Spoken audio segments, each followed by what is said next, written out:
Bonjour, je suis Anaïs Verte, accompagnante en relation d'aide et formatrice. Aujourd'hui, j'ai envie de vous proposer une petite réflexion sur oser ses rêves, oser sa vie. Je fais cette vidéo dans le cadre d'un sommet qui s'appelle le Sommet des thérapeutes à succès, qui va se dérouler du 18 au 26 mars de cette année. Dans ce sommet, des thérapeutes, des professionnels du bien-être vont partager avec vous toutes les choses qu'ils ont mis en place dans leur vie, dans leur profession, pour pouvoir vivre du métier de leurs rêves. Alors, je participe à ce sommet. J'ai la joie de proposer une conférence le 23 mars. Vous trouverez en dessous de cette vidéo les informations nécessaires pour vous inscrire, sachant que ce sommet est entièrement gratuit. Vous avez accès à 18 conférences. Ça va vraiment être un chouette moment. Je vous invite fortement à vous inscrire. Aujourd'hui, je vais vous parler d'un petit livre que j'ai rencontré, qui m'a permis, entre autres, de me lancer, qui s'appelle Trembler mais oser, de Suzanne Jeffers. Voilà, c'est un petit livre chez Marabout, très pratique et qui va à l'essentiel sur cette thématique de la peur. Alors pourquoi j'ai lu ce livre? Déjà parce que j'avais peur, très peur de me lancer, j'avais peur de ne pas réussir à vivre de mon activité. Et c'est ça qui m'a longtemps freinée. En lisant ce livre, ce dont j'ai pris conscience tient en une phrase, et ça a vraiment été salutaire pour moi de prendre conscience de ça, donc je vais vous lire cette phrase.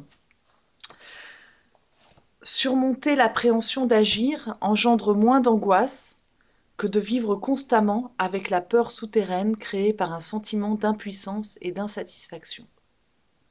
Je la relis. Surmonter l'appréhension d'agir engendre moins d'angoisse que de vivre constamment avec la peur souterraine créée par un sentiment d'impuissance et d'insatisfaction. En fait, ce que j'ai réalisé en lisant cette phrase, c'est que le fait de ne pas oser vivre ses rêves, de ne pas oser faire réaliser ses projets, finalement, ça a engendré plus de peur, plus d'impuissance que le fait d'oser.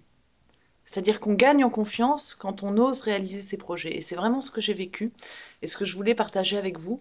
Si vous aussi, vous avez à un moment donné une peur de vous lancer dans quelque chose qui vous tient à cœur, quel qu'il soit, hein, que ce soit personnel ou professionnel, je vous invite vraiment à réfléchir à ce que vous allez perdre et à ce que vous allez garder comme peur du fait de ne pas oser. C'est ce que je voulais partager avec vous aujourd'hui. C'est pour ça que c'est très important d'oser, même si on rencontre des obstacles, même s'il y a des difficultés. Et à ce moment-là, c'est possible de se faire aider, de se faire coacher pour les surmonter et puis réussir à vaincre les difficultés. Si on n'ose pas, évidemment, on ne connaîtra pas l'échec, c'est sûr, mais on ne connaîtra pas la réussite non plus.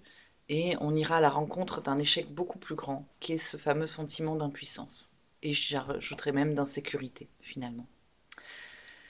C'est ce que je voulais partager avec vous aujourd'hui. Je vous souhaite plein de bons dans votre vie. Si vous avez envie d'approfondir cette question de la réussite, de connaître un peu plus mon parcours, je vous invite à me rejoindre à la conférence qui aura lieu le 23 mars. À bientôt. Au revoir.